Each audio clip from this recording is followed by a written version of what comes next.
teach you anything. Nope. Is this too high for you? No. Do you think it's... Are you saying I'm short? Would I say that? I might just get you a small box. Well, things I am.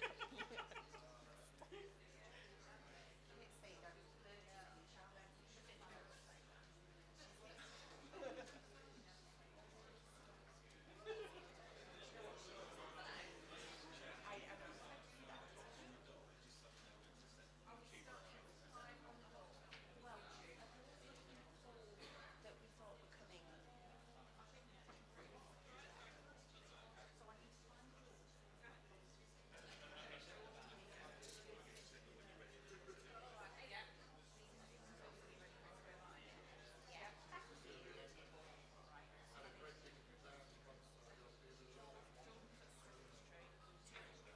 Does everybody who's got a presentation, if they have a go with the clicker, do they know what they're doing?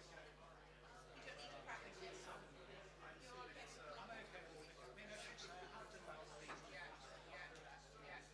I think we'll work it.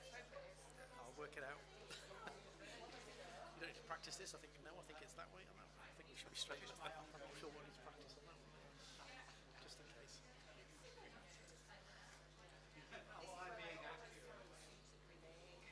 never sound very definite about much. I'm going to try not to.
Okay, good evening, everyone. I'm Sarah. I'm the chair of Harrogate District Foundation Trust. It is absolutely brilliant to see you in the room, and I'd also like to say a hugely warm welcome for people who are not in the room but are also joining us on this what seems to be a very chilly evening. So welcome everyone. Now, it's really important, I think, to start by saying thank you for making the time to do this, especially at quite a busy time of year. Events like these are really, really important to us. Obviously, it's the opportunity to meet you, to say hello, but also to really share what's been happening, what's been important for us, and the opportunity to hear from you too.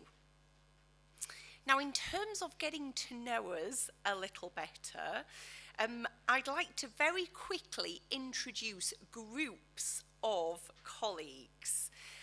So when I say the group of colleagues, I'd like them to give a big wave so you know who they are. So made up in the room tonight, we have our executives. Can you give us a big wave, please? Executives. Brilliant. So if you have questions about what we do, they're the ones to ask. We also have our non-executives in the room as well. Can they give us a big wave too? That's perfect. Some very enthusiastic waving going on there. Thank you very much indeed. Our non-executives and our executives make up our board, which is very important to know in case you want to ask some questions. My next group of people that I would like to introduce are our governors.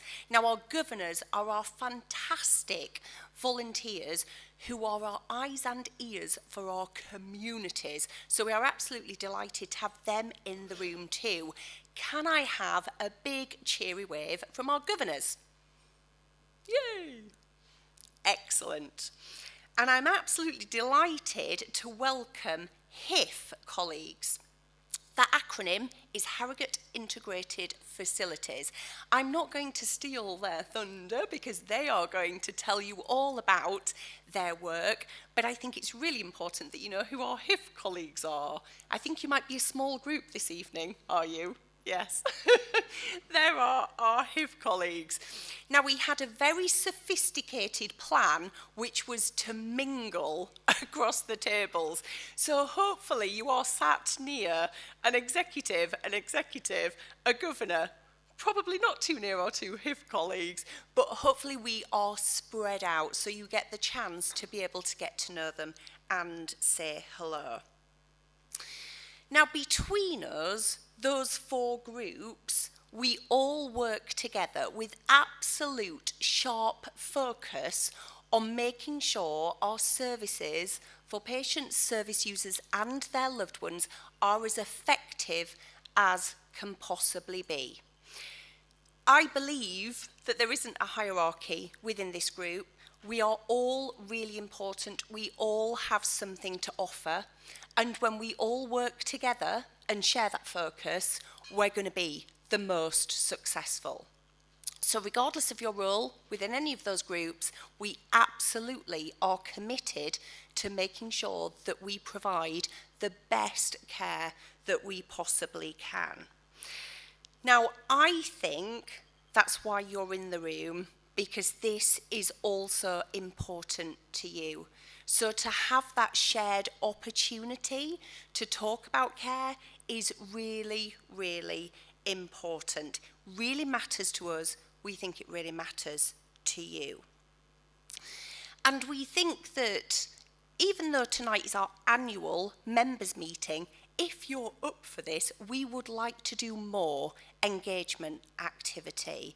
I think being able to talk to you directly, listen to your feedback, understand more about your experiences, actually just helps us all with that goal of being the most effective that we can possibly be. So if you are up for that, we will tell you more at the end of this session. Now, you should have some agendas on your table. There's quite a lot to get through. I was told not to talk for too long, but we wanted to have the best opportunity to be able to share some of the really important things going on. So your agenda actually will take you through the structure of our session. Now, we have crammed a lot into this, which means we've got a separate time towards the end for your questions. However, when you're listening to the presentations and you think, oh, I really want to ask that, that's what your notepads are for, because we want to make sure that if there's something that you really want to ask, you've got the opportunity to write it down so we remember it. If we get lots and lots and lots of questions at the end, which would be brilliant, and we don't have time to answer them all, then we will follow up and make sure that the answers are published for you as well. So if there are things that you're really interested about, either what we're discussing this evening or other things, then that's your opportunity to be able to bring that to our attention. Now, I've left the really important housekeeping bit until last, which is there are refreshments, hot refreshments, over at the side of the room. If you really need an extra cup of tea, please do get one. Don't feel that this is too formal that you can't get up. There's obviously water on your tables, and that will be refreshed if you need more water too. I think most of you will have found where the toilets are, but they're just back out towards the reception area. And when we are asking questions or talking, and this is a reminder for colleagues as well, because we are being live streamed and recorded, it's really important that we talk slowly and carefully. Have you noticed that I'm doing this? Yeah, colleagues know that I speak really fast, so I'm trying very hard to speak nice and slowly. So that's my introduction. Again, a hugely warm welcome on this chilly December evening, but it is brilliant to have you here, so thank you very much indeed. Before I hand over to my first colleague, the next item on the agenda was about the minutes. We have the minutes from last year. In terms of time, we are going to say if you've got any questions about the minutes, then do come to one of our colleagues at the end of the session. But without further ado, I'm going to hand over to Steve. Steve has stepped into this role to do our Council of Governor update. And because he volunteered for this, the definition of volunteering is quite interesting, but because he volunteered for this, can we give him a nice warm welcome as he comes to the microphone?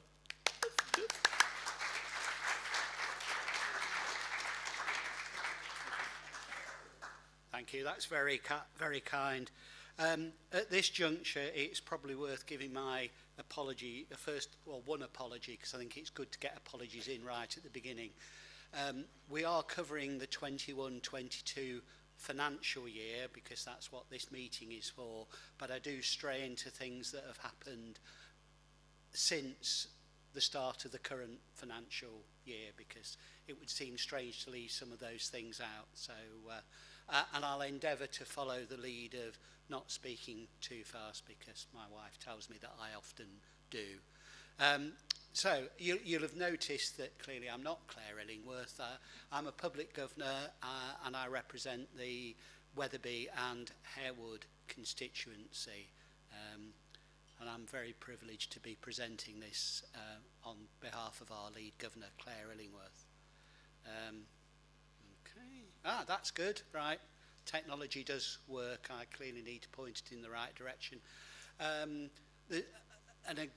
My second apology of the evening is to say I'm sorry. Some of my slides are quite busy, but I think they're made available, aren't they? So anything I gloss over that you want to see more of, you'll have an opportunity to do that. But the purpose of this slide is just to remind what the trust footprint was in the 21-22 financial year. So the things that you will all know about Harrogate Hospital, Ripon Community Hospital, the outreach clinics that we've got in a number of locations across this geographical area, I'm sure colleagues will say more about the next point. We're actually the largest provider of 0 to 19 children's services in England. And in 21-22, that covered 8 local authorities. We now cover 9 with the addition of Wakefield, but that is strictly in this financial year. And as Sarah's already said, we have the HIF subsidiary. Council of Governors is chaired by Sarah, of the chair of the trust. 15 elected governors in the year, 13 of us being public governors, elected by public members, your good selves, and thank you for that. 1 vacancy at the moment there, and we have currently 2 staff governors who are elected by staff members. We have 3 vacancies there currently. We have 6 stakeholder nominated governors. I suspect that's probably a bit small for people to read, but there you have the public constituencies, so Harrogate and surrounding districts, Knaresborough and East, Ripon and West, Wetherby and Harewood, which is along with a colleague Mike Dunn that Mike and I represent. You'll notice I've not used the full title because it's the longest one. And we have a representative for the rest of North Yorkshire and York, and we have a number of staff governors and stakeholder governors. Stakeholder governors covering HIF, North Yorkshire County Council, I think that probably should say Harrogate Borough Council, but as one of the others, University of Bradford, and we have a couple of vacant seats there. In the 21-22 year, we had a number of governor elections. You see the results of those, and a number of those colleagues are in the room. We had 2 main election times during that year, and we've had a number of elections in the current financial year as well. The results of those are summarised, and again, a number of us are in the room.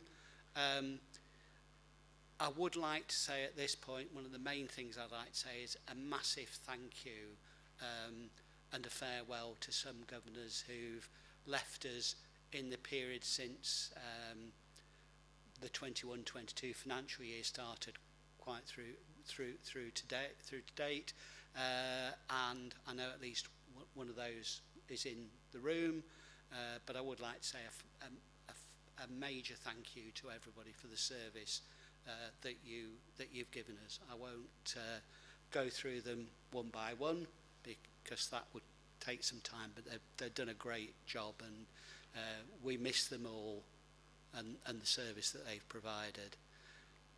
A little bit of a summary of how the governance of an NHS trust works. We have the Council of Governors as we described as a mixture of, I've said, elected and appointed members. The elected members are elected by yourselves as public members or by staff members, and our role there is to engage with you as members and feed into the Board of Governors the things that you're concerned about, your views, your opinions about what the trust is doing. The management of the trust is very much the province of the Board of Directors, non-executives and executives, and the non-executives' role in this is to provide assurance back to the governors about how the concerns that you've raised, that we've raised on your behalf, are being addressed by the trust. And Sarah as chair chairs the Council of Governors and the board, so it gives us a good connection between the two major functions. Another way of looking at it, we have a range of statutory responsibilities. We look to seek assurance, and we look to engage with you as members of the trust and the wider community. And those two things on the right are the most important things that we do. And there's a graphic there. Some of the ways we do it, we attend board meetings, we attend subcommittees. We've got some of our own committees, which I'll say a bit more in a moment. The governor role, sorry again, quite a busy slide, but I've deliberately put emphasis on the representation of the interests of members and the wider public, and holding non-executive directors to account for the performance of the board, performance of the trust. They're the key things, but you'll notice there's a number of other things that we do as well. We appoint and could remove, appraise and set the remuneration of the non-executive directors and the chair. We appoint the trust's external auditor, and I think you'll be hearing from them later this evening. And we get involved in things such as approving or not approving any actions the trust is taking in respect of any increases to non-NHS income if they exceed 5%, any acquisitions, mergers, major structural changes. In terms of what we've been doing since the last annual members meeting, we have quarterly Council of Governors meetings, we attend the public boards, we attend a number of, well, all the board subcommittees as observers. In 21-22 it was the Resource Committee, Audit Committee, Quality Committee and People and Culture Committee. The Trust has just introduced an Innovations Committee, and there will be board observers on that as well. We're members of the Charitable Funds Committee. We're members of the Remuneration, Nominations and Conduct Committee, and that's where we deal with things such as the appraisal of the chair, non-executive directors, appointment of the chair, and so on. There's a Governor Development and Membership Committee, and actually that's something we'd really like some input on, how we can better engage with you. It's very much a topic we've been looking at that committee. And we have monthly briefings with the executive and non-executives to keep us in touch with what is happening in the trust and where we can raise any concerns that we've had brought to our attention. Perhaps more specifically, particularly since COVID, we've had to all find new ways of working. So a lot of what we've done has been done remotely on Teams and other systems. We're now, thankfully, as we are today, getting back more to more face-to-face engagement, but I think the remote virtual engagement will continue because it is quite a good way of keeping in touch. We've had regular updates from the executive and the non-executives as the COVID-19 pandemic has progressed. We have, since we last met, approved the appointment of the chair, Sarah, so welcome, Sarah, if that's not a little bit late to be doing that. We've also been involved in approving extensions to non-executive director terms. In the last year, that was Maureen Taylor, and Maureen's not with us today, but she's somebody else I'd very much like to say thank you to for her service, as I would Sarah's predecessor, Angela Schofield. Appraisals, we've been involved, as I've said, in the appointment of a new external auditor that you'll hear from later. We've been consulted on the Trust's quality priorities, and we've had input to the Trust business planning processes and the development of the new strategy, which again you'll hear something more about later. And we have regular training sessions provided by NHS providers, and you'll be thankful to know this is the last slide of my session. But in terms of future plans, clearly the top two priorities remain. We'll continue to represent your interests and members and the general public. We'll continue to ask the board, the non-executive directors, questions and seek assurance from them about the performance of the trust, again on your behalf. We've recently undertaken a review of the effectiveness of the Council of Governors, and we're working through various things there, one of which is how we can better engage with our members, with the wider public, and that's something I'd particularly like to hear more about from you. We'll be looking at the governor role and our constituencies to make sure we're reflecting the Trust's wider footprint, and we'll be looking into 2023 to resume member events. I don't know if you remember Medicine for Members. Won't be exactly that, but we're looking to resume those in 2023. And again, any views you've got of what you'd find useful would be very welcome.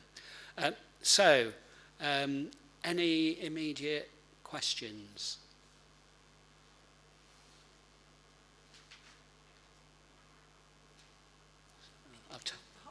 I'll take that as though, but please ask anything as the evening progresses, or catch me separately afterwards. Thank you.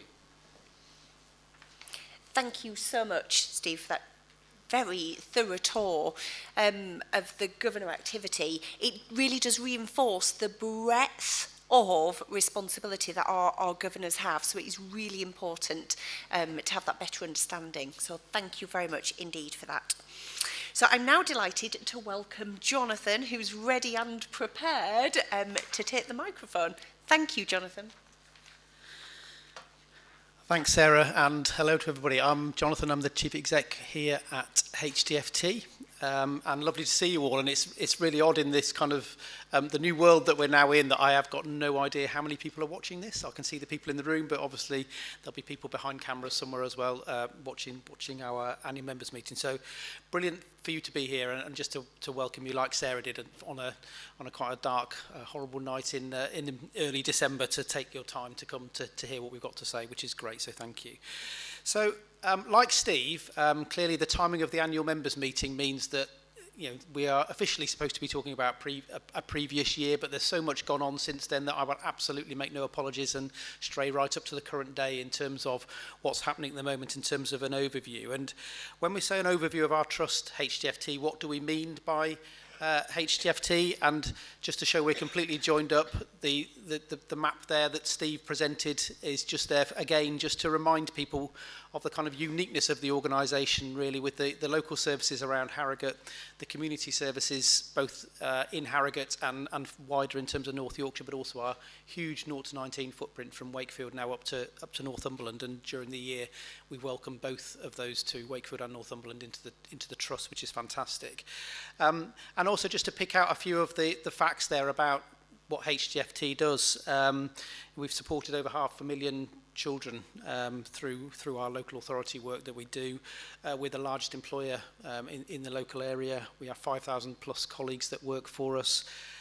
55,000 people plus turn up at our emergency department each year, and those are quite normal for people working, like myself, obviously work in the organisation. And sometimes in the NHS we describe ourselves as a small organisation, but actually when you think about it, we are a pretty large organisation with a huge impact and a huge responsibility as well. So how are we getting on, and what have we been doing over the last year up to almost the present day, really? I don't think you can have a conversation about where the NHS is at the moment without reflecting the context of the last couple of years and the impact of the COVID pandemic. It's made a huge difference to how health and care is provided all across the country, all across the world. Crucially, we've seen vaccine developments from something that was in somebody's, an idea almost a couple of years ago to actually now being quite routine and provided by the NHS. We've got, though, the creation of backlogs in care as well, as we've got a huge increase in our waiting times and access. We've got changing working patterns for people now who have reassessed their life and how they want to live, but also the benefits of technology to allow people to work in very different ways.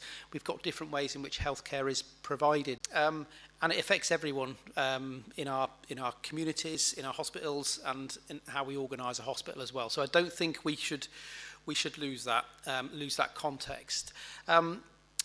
some of the slides now I will go through. You don't need to know the detail of what's in them, but and we will share them. It's just to show you a bit of what's happened in terms of some of the services that we provide. So, you know, if you look at a graph that shows elective care, it almost doesn't matter what the service is. It's planned care. You can see over the last 2 or 3 years, it was running at a level. It plunged during COVID. So the COVID year, nothing happened. The COVID few months, absolutely nothing happened. And it's now back to where it kind of was just about in terms of pre-pandemic. So we're just about now getting back to the levels of work that we did for planned care in terms of pre-COVID. And the important thing about that really is what that's done in terms of how long people are waiting. So again, you don't need to know all of the details, but the top one there is the numbers of people on our waiting list has grown. We now have around 25,000 people on our waiting list. Before COVID, we had about 18,000 people on our waiting list. So a huge change, as a reflection of the pandemic. But we're also, more importantly, it's not the numbers of people waiting, it's how long you wait. Because clearly, if all of those 25,000 people waited 2 months, that would be absolutely fine. The problem is we've got a number of people that have waited a long time. So we are taking positive action to reduce particularly the numbers of people that have waited a long time. So we now have, thankfully, nobody waiting longer than 2 years, which wasn't the case last year.